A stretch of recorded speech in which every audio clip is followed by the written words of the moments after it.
Why, hello! It's Sunday, so you know what that means? That means you're getting your weekly dose of Single Sunday. It's where we ended up going through the singles that we picked up this week, rank them, talk about them, and then also maintain our pull list. This pull list is something that you can end up guaranteeing to be able to get the books that you're looking for. You go to your local comic book shop, or you can end up having your digital comic book shop of some sort if you're not lucky enough to have a good local comic book shop. They go over, start a bin, pull the titles that you're looking for, and then, well, you go pick them up. So, without further ado, let's dive into this week's Single Sunday.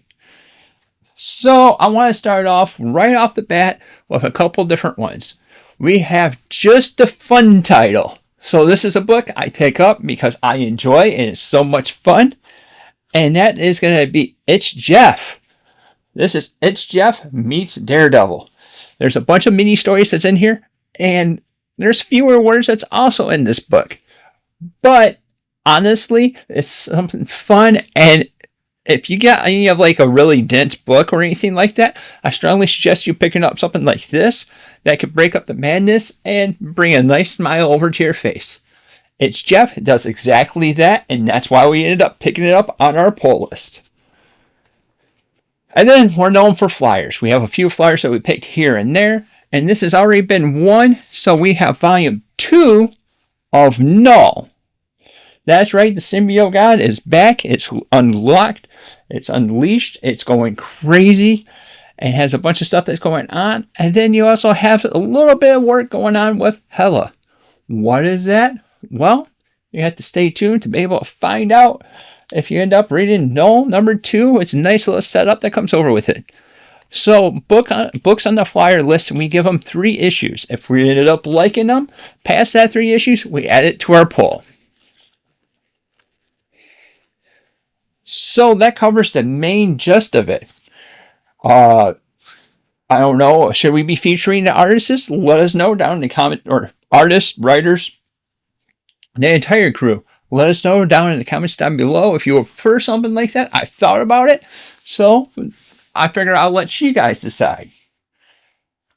So we ended up getting that. So now we're going to dive in to our regular poll list. What do we have? We have 1, 2, 3, 4, 5 books. So that means we have a top 5 this week. We have a top 5 books. So, coming right off the gate with number 5, it is going to be the final issue of Ultimate Spider-Man. This is issue number 24. And honestly, it has some wrapping up that ended up going with it. And to be completely honest, this started off amazing. I mean, amazing. There was a time that this was the best Spider-Man title. And it's kind of fallen a little bit off.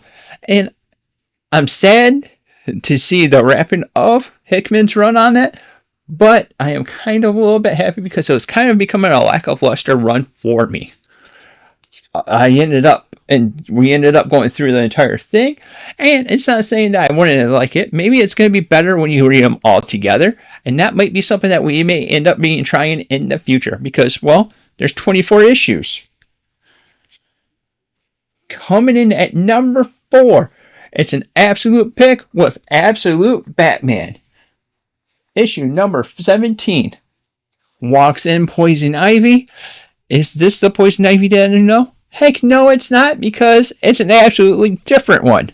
Well, same person, but different origins and different abilities, I guess. Or different costume. Well, either way, it was a pretty solid issue that we ended up having. We ended up going back and forth between Poison Ivy's, well, alter ego and giving a little background story. And overall, it was a pretty solid story. I loved how it ended up going. It's a pretty solid book to pick up. So coming in at number 3. That's right, number 3. It is going to be issue number 7 of Captain America by Chip Zdarsky. I had to say Chip Zdarsky because this is a big thing. And he actually has a couple books in our top 5 this week. This is dealing with the fallout from One World Under Doom. And there's a void that's going to be left with Doom being gone at Latveria. So a bunch of people are trying to take over Latveria, taking over the catches, trying to find all the weapons that he ended up storing and everything. But at the end, there's a sneaky little trick. What's that trick?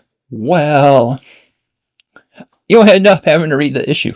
But I also have to say, we have S.H.I.E.L.D. that's involved, and then we also have, well, Thunderbolt Ross that's going to be involved trying to take it over. And Captain America is like, nope, we're stopping that. S.H.I.E.L.D. steps up. It's not going to be happening. And he's like, well, what are you guys going to end up doing? Well, you're going to get between the cracks. And then that's where Cap stands up and says, well, the Avengers will stand up for it. It's a great way to see what the power vacuum that is created once the figurehead is gone from the country. And I have to say, this is very joyful. Well, not very joyful. It's very insightful. There we go. It's very insightful to see what would end up happening. Definitely a solid grab, a solid pickup to be able to go with this week. Coming in at number 2, I would say that it would be on a flyer normally, but we immediately added it to the list because, well, I've been loving Zdarsky. So we have Wolverine by Chip Zdarsky, and it's the Weapons of Armageddon. Solid book, solid story that's going on. You end up seeing the S.H.I.E.L.D. It's not Captain America's.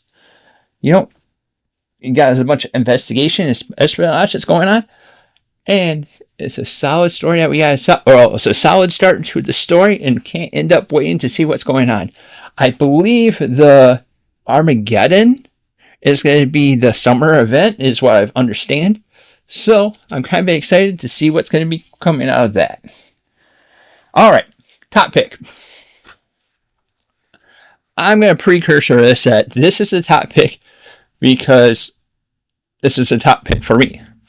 I love the context that it covers. I love what it's setting up. I love that it's tying up a bunch of loose ends while leaving us over on the strategy of what's going on. What is this book?